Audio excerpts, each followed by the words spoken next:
From the Library of Congress in Washington, D.C.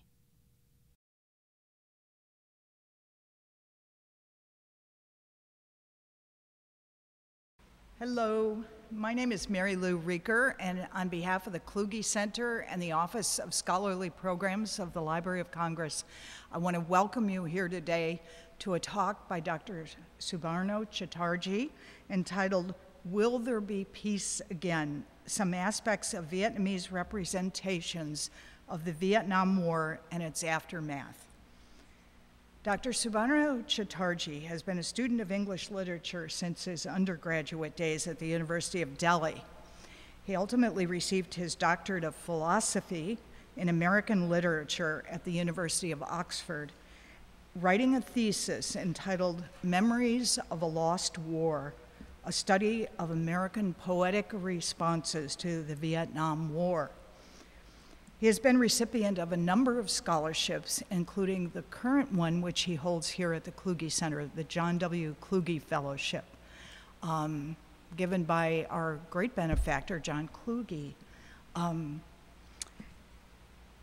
Dr. Chatterjee has taught at the University of Delhi, at Miyazaki International College in Japan, and he is now a lecturer in the Department of American Studies at Swansea University in England.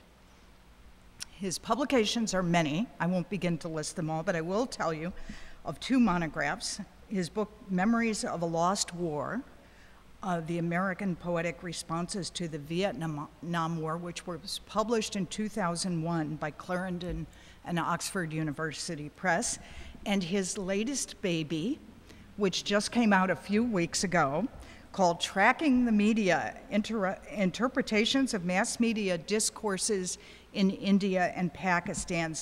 It was published simultaneously both in India and in London by Routledge Press.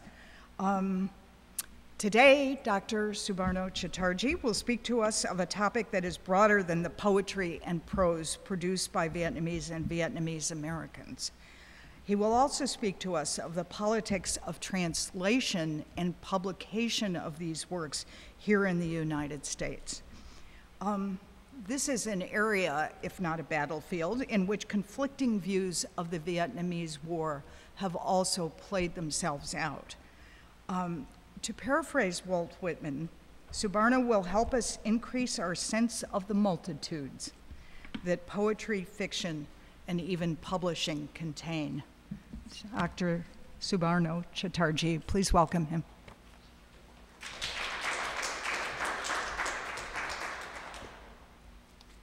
Thank you, Mary Lou, for that very kind and generous introduction. I want to thank the Kluge Center for providing this opportunity to do this research here, and I wish I never had to leave the center and actually go back and write the stuff that I have been reading at leisure. I also want to thank Nguyen Huong Fiedler for all her help and guidance with matters Vietnamese. This paper is primarily an outline of some of the contexts within which I believe this literature is written. The actual analysis of the writings, as I said, I will do when I go back into the real world outside the library. So this is some of the ideological, historical, and political context within which I think their writings need to be placed. Rennie Christopher, in a book, The Vietnam War, the American War, wrote, "The US lost the shooting war, but so far it is winning the meta-war." I think her comment is rather accurate if one looks at the volume of literature, films, memoirs, reportage, journal articles, both learned and otherwise, academic courses, and PhD dissertations produced in the US and outside dealing with the Vietnam War, as well as the ways in which the war continues to be rewritten in the American imagination. One mode of literary representation is the return to Vietnam saga, and I want to begin with a couple of examples. John Balaban was a conscientious objector during the war. He went to Vietnam to work for the International Voluntary Services and then as a representative for the Committee of Responsibility to Save War-Injured Children. Balaban returned to Vietnam at the end of the war, a trend followed by many American veterans such as W.D. Earhart and Tim O'Brien. Balaban learned Vietnamese. He collected their folk poetry, ca dao, and he perceived the difference in American and Vietnamese attitudes to the war. In his memoir, he wrote, 15 years after our war, wandering the city that had suffered so much at American hands, it seemed to me that it is only Americans who dwell on the war, that the Vietnamese have undergone a change of season, that they look to their futures, not to their pasts, even though their present lives, marked by extreme poverty, are of course burdened by the past. Balaban seems to imply that the Vietnamese are not as obsessed with the war as the Americans are, that they've moved on, and that this is a good thing, a positive difference between the country's attitudes towards the legacy of the war. The Vietnamese may seem less burdened by the war, but they too have their memories and legacies to cope with, as any cursory reading of their literature indicates. Balaban, however, perceives a Vietnam that is healing, and he sees hope for the future. Again, a quotation from his memoir. This was the Vietnam almost obliterated by the war. Everywhere about me, in all this dazzle of Delta life, I can see a happiness and a healing, a realm of heaven, earth, and humankind going on with full creative force. Another returnee veteran, Larry Rotman, had a similar desire to meet real Vietnamese. This always reminds me of, if you're familiar with the Passage to India, Adela Quested wanting to meet the real India, or to see real Indians. Rotman writes, I wanted to meet these folks, to hold them, touch them, smell their life and sweat. I want to know they're alive, especially the children. I need to be reassured that we didn't kill or poison them all. Indeed, the Vietnam of peace, beauty, and happiness had been obliterated by the war, and Balaban justly celebrates Vietnamese life, often unperceived by American soldiers. Yet this touchy-feely, guilt-ridden desire expressed by Rotman is reflective of American desires and pathologies imposed onto the post-war Vietnamese landscape and people. In a more subtle fashion, Balaban contributes to the same trope of healing and reconciliation, and this is partly because even as sensitive an observer and writer as Balaban seems to focus more on American traumas and how they may be healed by the Vietnamese. In his poetry, Balaban is more conscious and insightful of Vietnamese traumas, but here he seems to look inward, and his final exhortation at the end of the memoir to US veterans is, go visit Vietnam. I tell the troubled vets, go visit if you can and do something good there, and your pain won't seem so private, your resentment so great. While urging veterans to move out of their solipsistic world of pain and resentment, Balaban hopes to create a less insular perception of the war within the American veteran community. At the same time, it seems to me, he reinforces some of that insularity by projecting Vietnam as a space for karmic regeneration, a way out of painful memory and history by performing acts of goodness. What Balaban, Rotman, Bruce Weigel, Kevin Bowen, and many other American veteran writers seem to overlook are the particularities of Vietnamese existence after the war, their joys, sorrows, and anxieties, the intricate betrayals and horrors of post-1975 Vietnam unified under the communists. Post-war Vietnam was and is as complex an entity as it was during the war, and those complexities are seldom retrieved in American writings about Vietnam. There has been, however, since the early 1980s, a concerted effort to make Vietnamese representations of the war and its aftermath available to an English-reading audience, and it is these writings by Vietnamese that I am looking at in this project. Like many other literatures, it is difficult to delve into cultural meanings and collective histories without, of course, considering earlier literatures, particularly works by 19th century and early 20th century writers. For example, Vietnam's most famous work, The Tale of Kieu, by Nguyen Du, is written in the 19th century and influences the Vietnamese imagination in a very profound manner. This is particularly so because The Tale of Kieu, along with folk forms such as the ca dao, have been passed down through the generations in oral form. Poetry occupies a preeminent position in Vietnam, circulating among the so-called illiterate peasants in a way that is difficult to perceive from a Western graphocentric viewpoint. The Vietnamese, as one critic, Nguyyn Bynh Khiem, put it, like to think of themselves as having always been poets. Prose writings, which I'm also looking at, fiction, short stories, memoirs, are of relatively recent vintage. When I say Vietnamese, I am aware, of course, that this is a term that needs to be finessed, as there is no one Vietnamese identity, despite the best efforts of the ruling Communist Party since 1975. Before outlining categories of Vietnamese writing, let me digress briefly to give you a sense of the ways in which the Communist Party has used history to retain a hold over its people. Samuel Butler, the English writer, wrote in Erewhon Revisited, and I quote from his work, "It has been said that although God cannot alter the past, historians can." And to that we can add political leaders. From its inception in the mid-1950s, New History routinely asserted that Vietnam was unalterably and irrevocably united. Vietnam, Tan Huy Liu declared, was unified through a process of revolutionary struggle. The unity of Vietnam is a historical reality, he said. As everyone knows, our national history, Tan Huy Liu continued, is, broadly speaking, the history of protracted struggle against invasions. And so early on, we became a heroic people.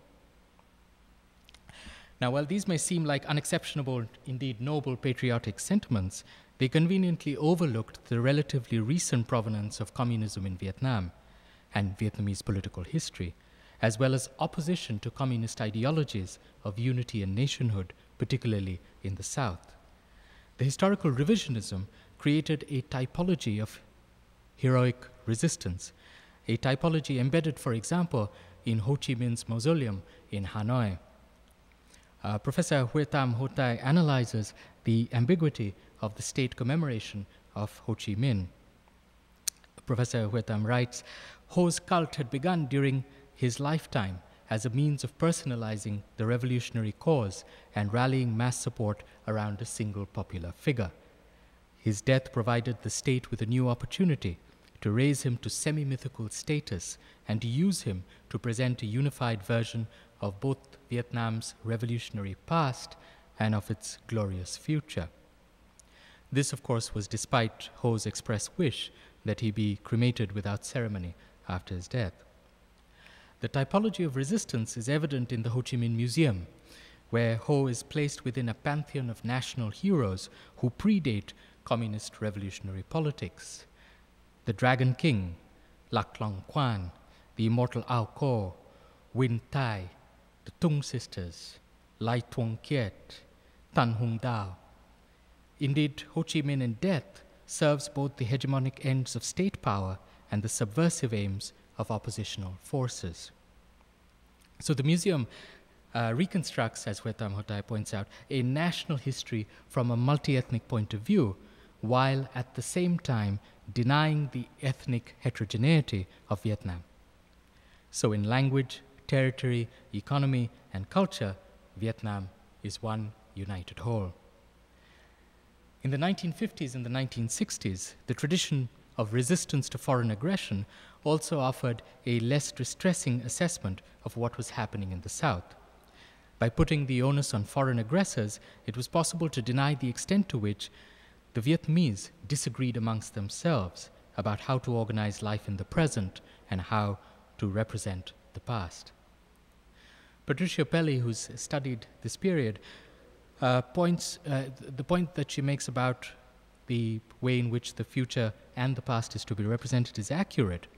But these divisions and dissensions came to the fore more so after the war, when the North Vietnamese victors treated their southern countrymen as vanquished collaborators who now had to be re-educated in the ways of communist orthodoxy. The re-education camps in post-1975 Vietnam are one of the starkest and saddest emblems of the failure of imagination and governance in post-revolutionary Vietnam, and the narratives of camp experience elude the uniformity and teleology of progress so desired by the communists, as well as the healing and reconciliation desired by their erstwhile enemy, the the American veteran in search of karmic peace. History is a source of comfort to us, Pham Huy Tong, a scholar activist, said in an interview in January 1973. History was comforting insofar as it could be manipulated to suit party dictates. Making history serve wartime purposes was achieved by writing the past, history in the lowercase, as a narrative of heroic and ultimately triumphant struggle against foreign domination, and inscribing the future as a vision of communist utopia achieved through the inexorable workings of history with a capital H, Marxist style. The remembrance in post-war Vietnam was not simply along a north-south winner-loser axis. As Viyt Nam notes, public memory in Vietnam combines two distinct and opposite phenomena: hypernemosis and willed amnesia. By hypernemosis, I allude not just to the inability or refusal to let go of the past, but also to the intense, even obsessive effort to keep it at the forefront of consciousness, to shape it and to exploit it for a variety of purposes. These two polarities are expressed in different forms in the writings of novelists such as Xuan Thu Hoang, where the hypernemosis relates not only to communist propaganda, but also to its ideals and possibilities, and to the betrayal of that imaginative framework. To cite Viyt Nam again, the revolutionary ethos of self-sacrifice was jettisoned in favor of the ethos of acquisitive capitalism. The failure of imagination and governance, therefore, relates not only to the ways in which socialist democratic ideals failed, but to the ways in which history was made monochromatic. As Patricia Pelly observes, one of the great dramas in the modern history of Vietnam is how that richness and variety of political opinion, parties, allegiances were effectively wiped out, and how Ho Chi Minh and the Indochina Communist Party came to dominate what was once an extremely varied terrain. Okay, having outlined this historical and political minefield, I want to make things very simple for myself by dividing Vietnamese literary representations into various categories: writings from the north and those from the south, poems written by communists and anti-communists during and after the war, writing by veterans of what the Vietnamese call the American War, and non-veterans, and immigrant writing detailing the challenges, the pains, and the hopes of Vietnamese immigrants in the United States. In all these categories, which are themselves fluid, the one common thread is the American War and its aftermath. In fact, this thread reaches back in time to a historical and cultural memory of Vietnam as a land constantly under attack and at war. In a poem titled Conclusion, Nguyyn Bynh Khiem wrote, "Will there be peace again, as in the old times? Be sorry for both sides, they keep on fighting. Brooks of blood everywhere, avalanches of bones. Terror sends the fish to the bottom, the birds to the thickets. What good does it do anyone?" Written in the 16th century, these lines reverberate in the context of 20th century carnage. Whether explicitly or otherwise, all the works I look at are political in their avowal or suppression of the war and its aftermath. Political divisions were and are available most obviously at the level of political rhetoric. For example, Nguyen Huu To, presenting the National Liberation Front point of view, stated, "Today, in spite of all kinds of double talk about peace and negotiation, they, that is the US, have appeared under their true colors as the most cruel and bloodthirsty, aggressive colonialist devil." I love this kind of rhetoric. It doesn't mean anything, but bloodthirsty, aggressive colonialist devil. Another one, favorite one, of course, was Running Dog of Imperialism. Now, literary works, of course, are not as crude, but they reflect the divisions that continue to this day. The best works, such as the short stories of Le Minh Quay and Nguyen Huy Thiep, or the novels of Xuan Thu Hoang, represent the horrors of war, the disillusionment of its aftermath, and the subsequent bitterness, but they are not doctrinaire. There is another parameter which I would look at and which Mary Lou mentioned, and that is the politics of publication, arising out of my curiosity as to why these writings are being published in the United States. And I think this is also related to the divisive politics I mentioned earlier. Translation is in itself a political act, and types of poems, stories, novels translated are often determined by the ideological assumptions of the translators and the editors. At one end of the spectrum is what I loosely define as the left liberal editor, the one who either protested the war at home or fought in Vietnam and then realized the horror of the conflict. The hope here is that literature will lead to healing and reconciliation. This is what Bruce Weigel, an American veteran, writes in his introduction to a collection called Poems from Captured Documents. Thanh Thi Nguyen, his co-translator, and I hope that these translations will serve as a bridge, and that by making these available these intimate and deeply human glimpses available from the lives of the North Vietnamese and National Liberation Front during the American War, we will encourage and facilitate some kind of reconciliation, if not a political one, then an emotional and psychological one.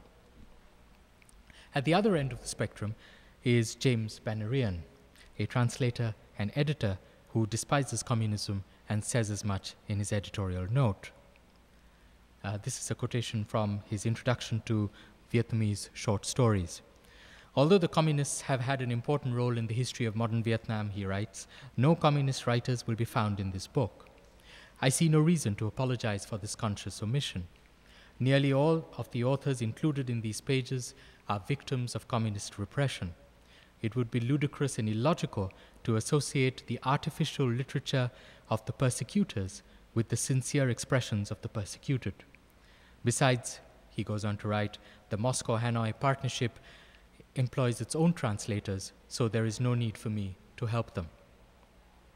Here, the politics of translation is as obvious as the NLF statement I cited earlier. According to Bannerian's formulation, all communist writers are persecutors, and therefore their literature is worthless.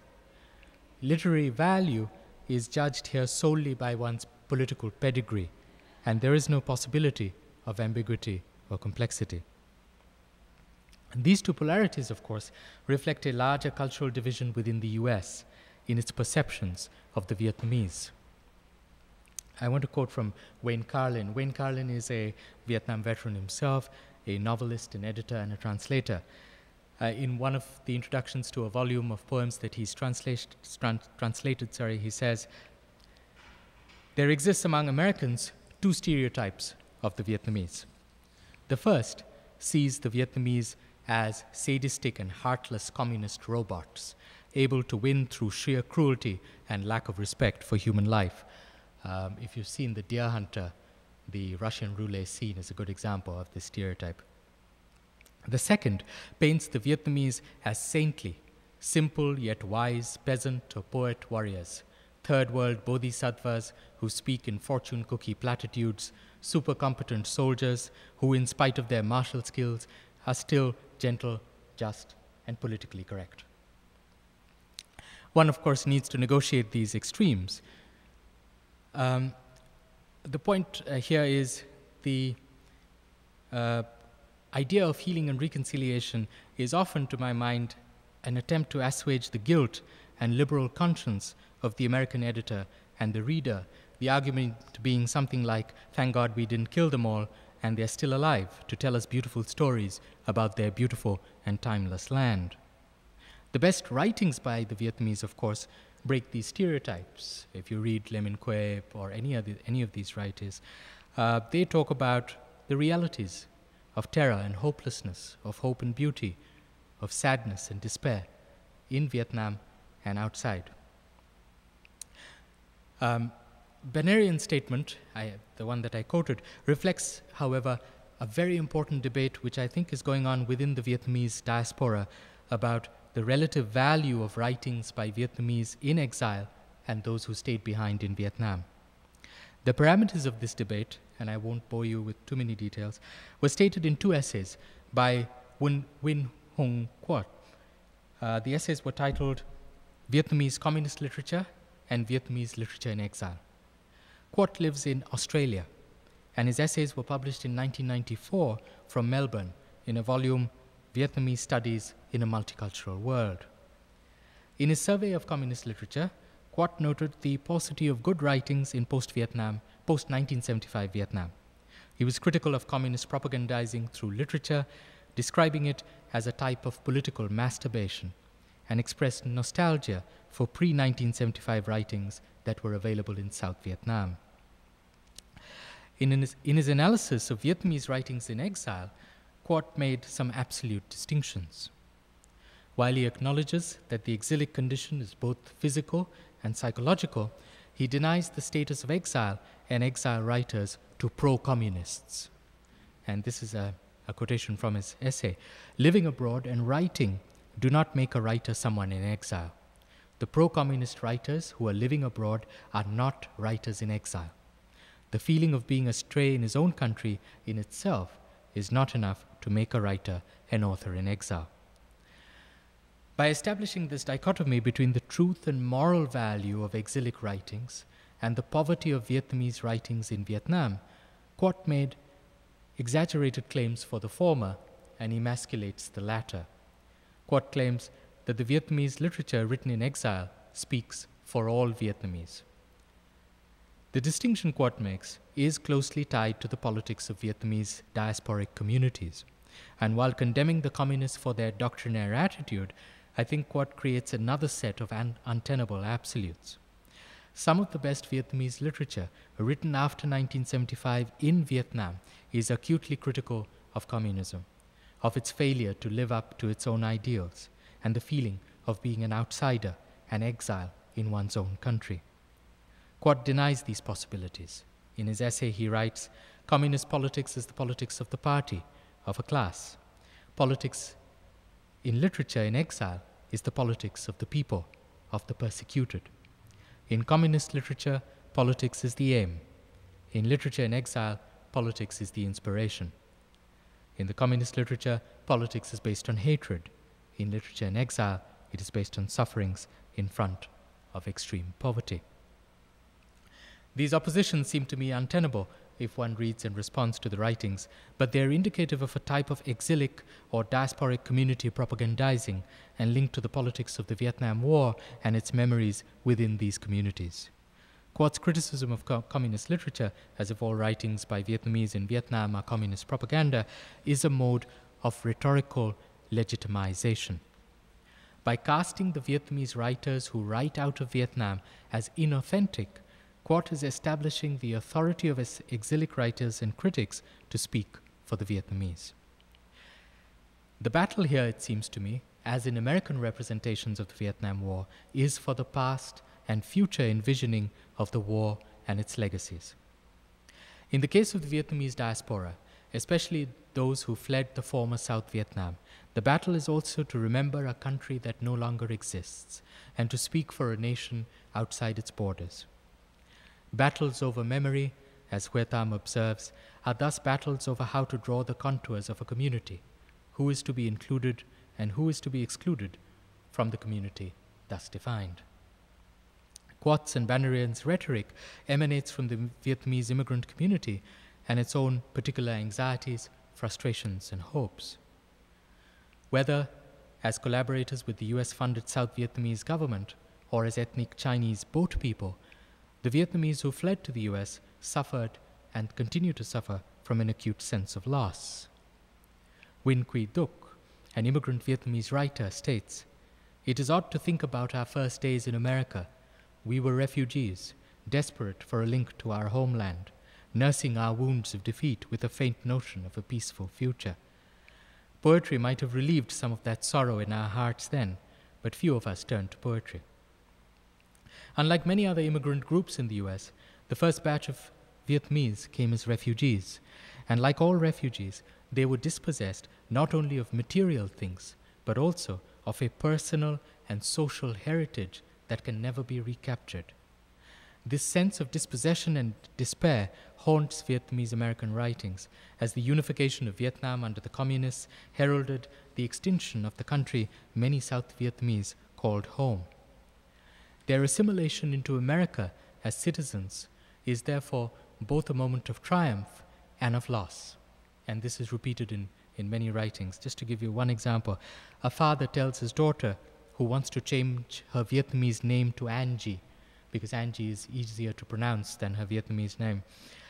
This is a short story called Byline in Quynh Thăng, Cindy Wynn's writing. And the father says, "When Saigon fell in 1975, we lost our country. Now we are becoming US citizens, so we are losing our nationality. Can't we at least keep our names?"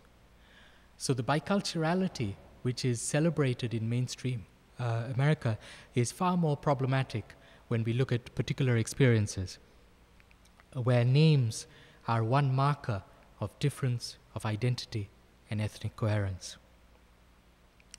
For the Vietnamese, whether northern or southern, living in Vietnam or in the US, the past is a living presence that animates the present.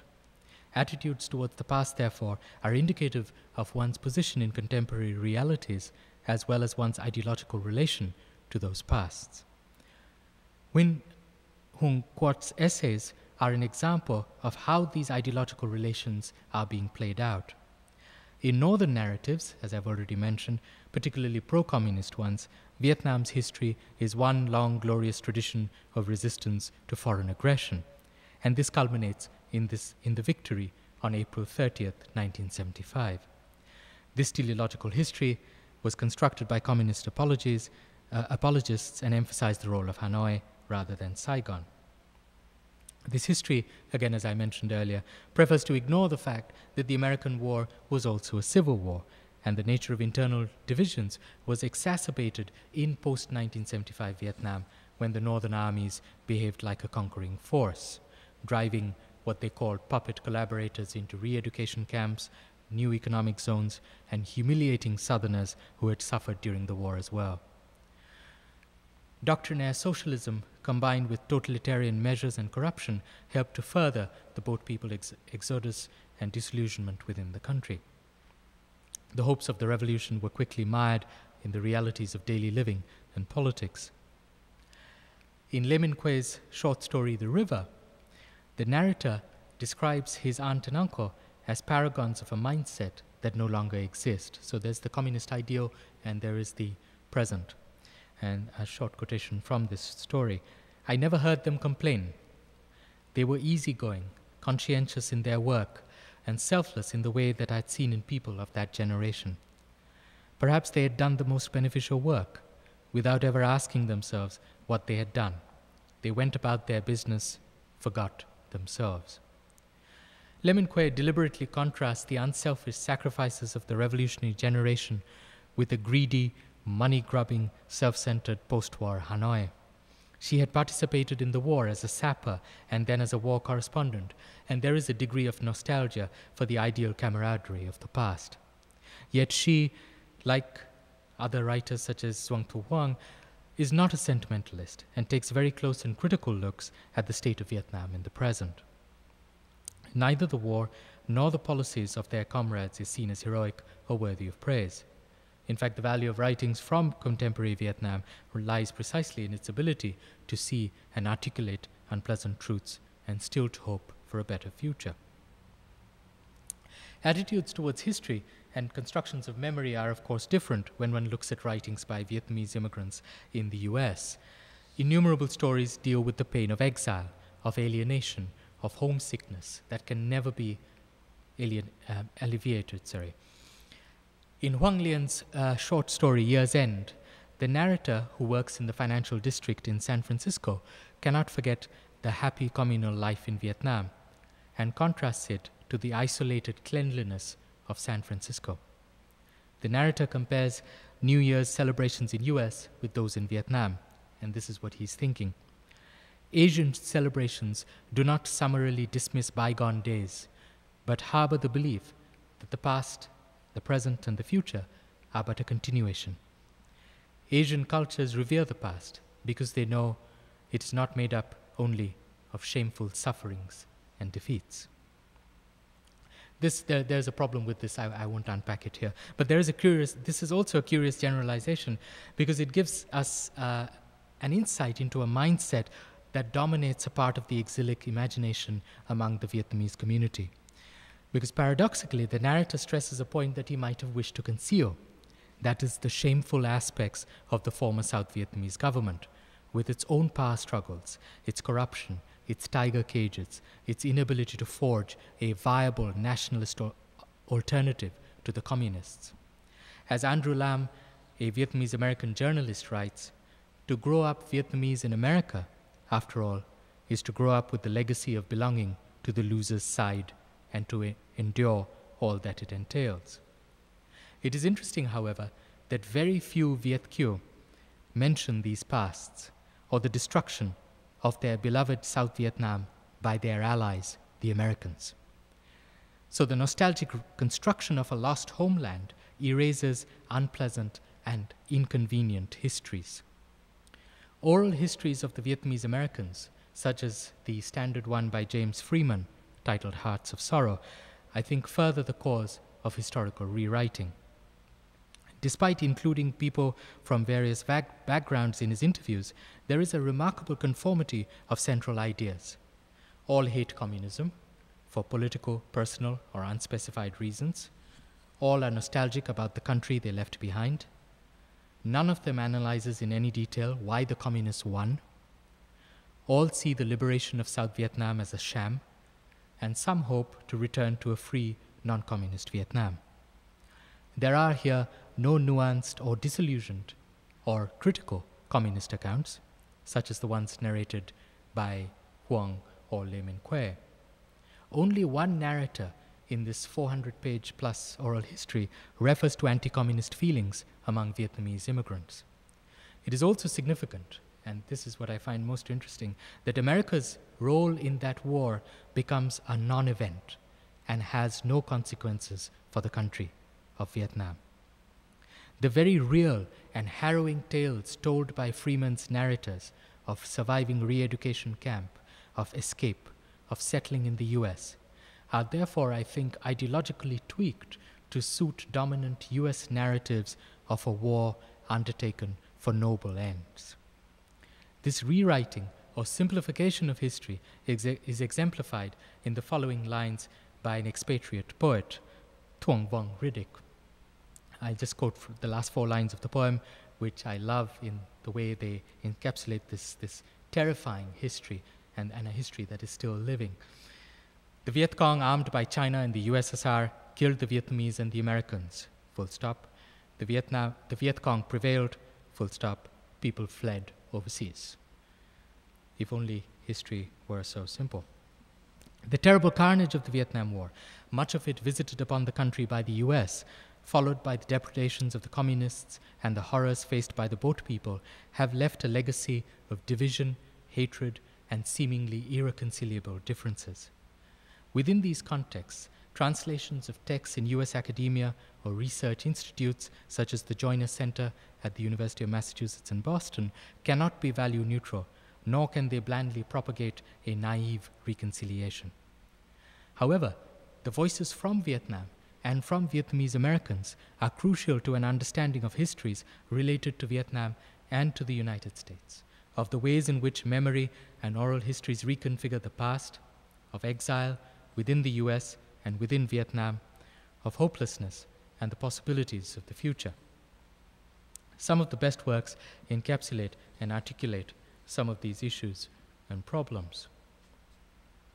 In Sherman Alexie's The Lone Ranger and Tonto Fist Fight in Heaven, there is a passage on the remembrance of painful pasts which seems appropriate to the Vietnamese context I have talked about.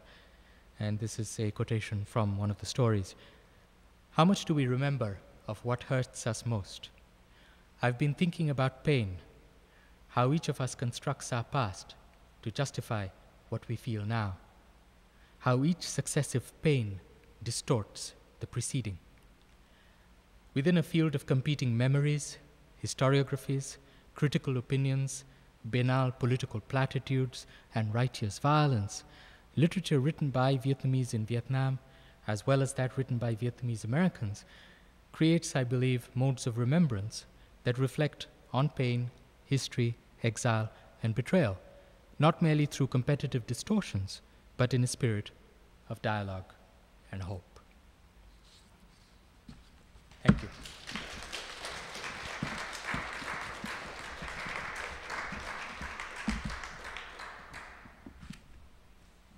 carried on for so long. Questions? For about, I think we have about 10 minutes. 15? 10 minutes. No, no. Yeah. Translations of Vietnamese works in the U.S. before the war, to kind of all post-war phenomenon? There were a few anthologies, but the major body of writing which I'm looking at, because I don't have Vietnamese, I have kind people like Lien Hoang Friedler helping me, and others, but the major part, the translation project takes place in the 1980s, so it's not even immediately after the war. And that's where I find the way in which it ties up with the rewriting of the war that is taking place in American political imagination. This is the period where Ronald Reagan comes out of a service, Memorial Day service, and says that the Vietnam War was a noble cause. We know that we fought for a noble cause. So that's the beginning, in some ways, of the rewriting of the war. Hollywood has been doing it earlier, but the translations in some way coincide with this period of rewriting. So there's very little, prior to, there's very little prior to 1975.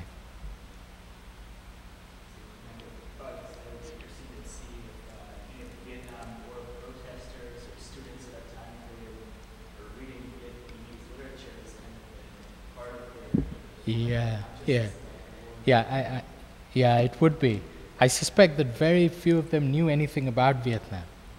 They idealized the left. That's my problem with the left and the anti-war movement. They idealized Vietnam as if Ho Chi Minh was a saint and all North Vietnamese soldiers were paragons of virtue, forgetting the terrible depredations of the North Vietnamese as well. So it's two extremes. So I think their knowledge of Vietnam was fairly limited. Even Francis Fitzgerald, for example, Fire in the Lake, which is a fairly sympathetic account, tends to fit everything in Vietnam within this Confucian framework. It's only when you have more sensitive historians now, and many of them are Vietnamese-Americans themselves, that you have a sense of the complexity of that nation. Yeah. I was wondering if you were going to talk also about, with translation, about the issues of actually doing the translation. The problem that I think it was Gramsci who talked about, if we do a translation, how can you, that sense that those two cultures actually could change in the result of the translation. Like, for example, in my work, I talk about trying to translate works written underneath the Stalinist regime. And to translate it to English means that there's something similar about American culture and a Stalinist culture. How could they actually understand each other? It's a political question. Yeah. I wonder if you get into the actual nitty-gritty of how the words are translated. I haven't gone into that, and part of it is a linguistic problem, but I am in touch with people who, the Joiner Center, for example, brings writers from Vietnam, gives them a space to just sit and work with American translators and translate their own poems. And I think they would be confronting some of the issues that you talk about. At the level of the Vietnam War, there are, of course, obvious similarities. And therefore, the political question, in some ways, is direct. The project of translation is directly related to the political remembering of the Vietnam War. There is this tremendous desire to create a narrative which moves beyond not only the anti-war protest, but beyond the narrative of what America had done to the country. And in that sense, the translators, I think, are collaborating in ways which I find disturbing. Maybe Vietnam became translatable to the U.S. because of the war. Maybe that was the shared experience of the love, some degree of translation.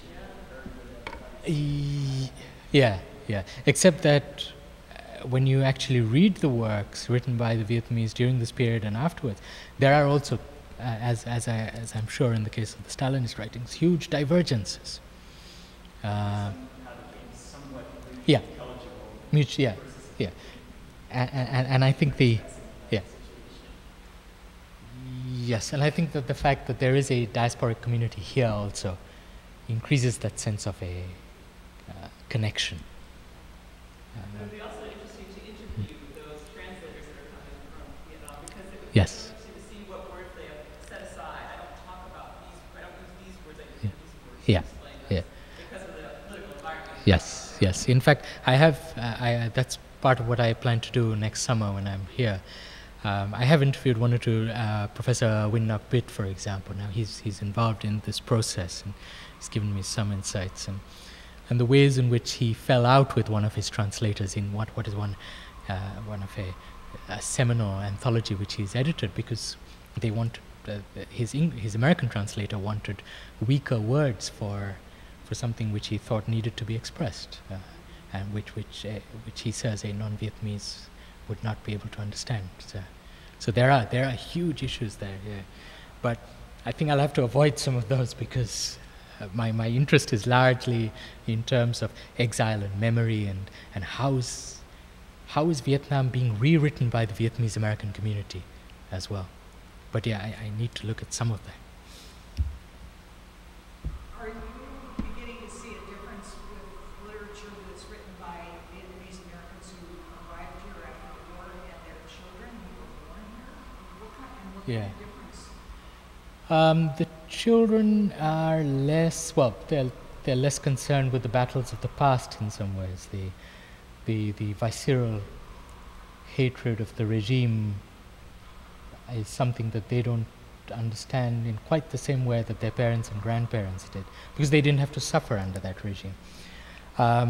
So they write about stuff which other Asian American writers are writing about, going to college and growing up and dating, and what does it mean to be gay in the Vietnamese American community, and that kind of stuff.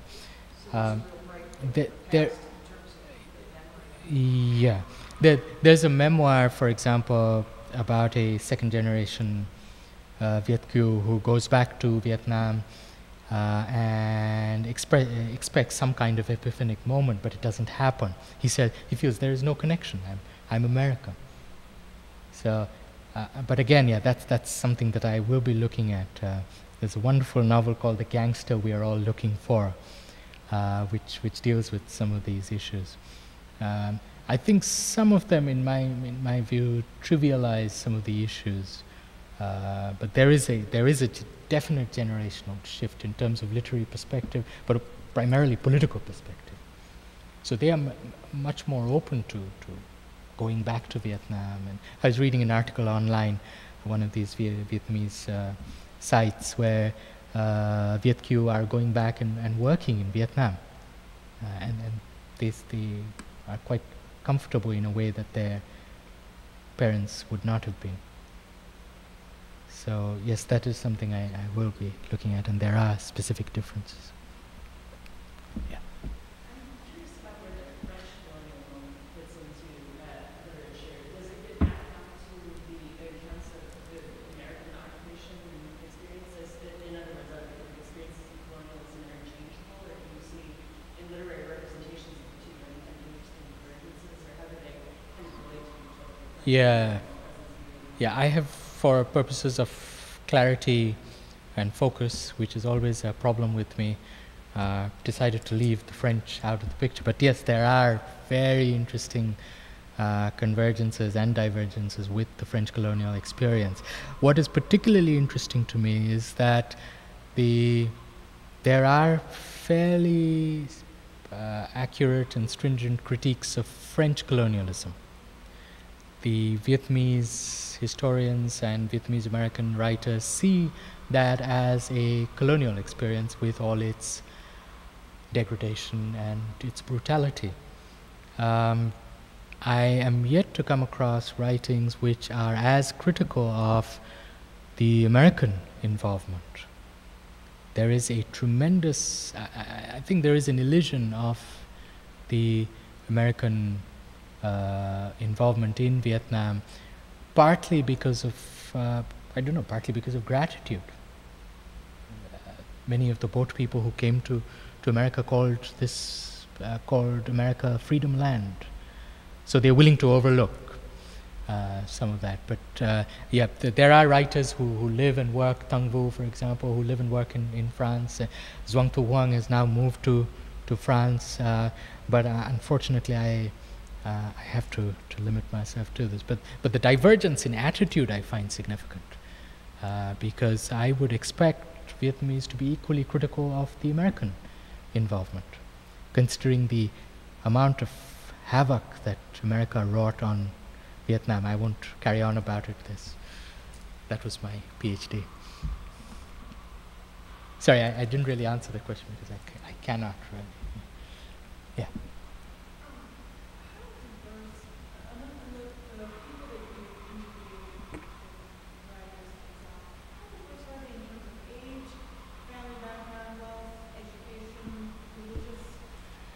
Okay.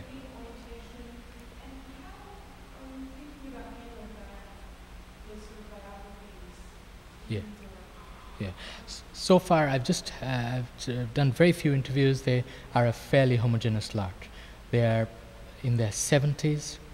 They are, one of them is an ex-Arvin, Army of the Republic of Vietnam, Lieutenant Colonel. I spent a whole day with him. He would have carried on for many hours more. He's a great guy, but I have disagreements and problems with his politics. Fairly uniform, male, in their 70s, and absolutely anti-communist, and not critical of the American involvement in the war. There are one or two people I've interviewed who don't fall into this category. One of them, she worked for an American firm. She was able to bring 7 of her siblings over. One of them stayed back and then was put into re-education camp, and I believe she was able to rescue him as well. I will, in the next round, I plan to look at the younger generation, the Viet Kieu, who have no problem with being, they believe that they are bicultural in a more comfortable sense than their parents were. So I'm hoping to get a greater cross-section. The people I've interviewed, I find their narratives extremely moving and extremely interesting, because this lady whom I interviewed, who went through horrors which I cannot even imagine, has no sense of bitterness. Neither actually does this Arvin, Lieutenant Colonel. He said, "It's okay, it's my fate." That's difficult for me to come to terms with. So some of that anti-communism, while I may not share that visceral anti-communism, I have no sympathy for the communist government in Vietnam, but while I may not share that visceral anti-communism, I can understand where it's coming from. If you've been in concentration camp for years and years, and it's your countrymen who are doing this to you. One thing I want to look at is this absolute failure of governance and imagination represented by the communist government. There's little theorization. I'm hoping I can come up with something about why they failed, how they failed their country. The war that they won is a remarkable achievement to defeat the most powerful nation in the world. Is, by any stretch of the imagination, a remarkable achievement. What they did to that country after 1975 is horrifying, and to your own people. There's a book by a journalist for the Far Eastern Economic Review, Nayan Chanda. It's titled Brother Enemy. So this is happening everywhere, not only in Vietnam, but in Cambodia, and in Laos to some extent. So that's part of the horror that I wish to look at. So sorry, I've moved way beyond your question, but I'll stop. Yeah. Just a comment about that in some sense is to not only look at the lack of imagination internally, but also to look at it in the historical context of that time in 75, because there was a shift all across the socialist countries of a move towards conservatism after many decades of very exciting experimentation going on. So there may have been a moment of them not experiencing that moment of experimentation. They lost that experience. And then they entered into this international movement that was much more conservative at that moment. Yeah, absolutely. And the conservative movement for the Vietnamese Communist Party comes at probably the worst possible time for the Vietnamese people. By the time they open up, as it were, again influenced by movements in the Communist Party in the Soviet Union. It's too little too late. And corruption has seeped into the party ranks in a way that is, again, just beggars belief. Gabriel Kolko, in his book Anatomy of a Peace, talks about that. He was a passionate believer in the ideals of the socialist democracy. But the failure of socialist democracy, it's easy. I left out a passage where President Bush last year said that the failure of the Communist Party is justification for US involvement. Now that's been a line since the time of President Nixon. What that doesn't take into account, of course, are these debates which are taking place within, and the ways in which the failure of socialist democracy is a huge failure for the country and for its people and its future. So Vietnam has now been successfully globalized, but something has been lost along the way. And these pithy statements of triumphalism will never, the end of history, it doesn't encapsulate anything at all.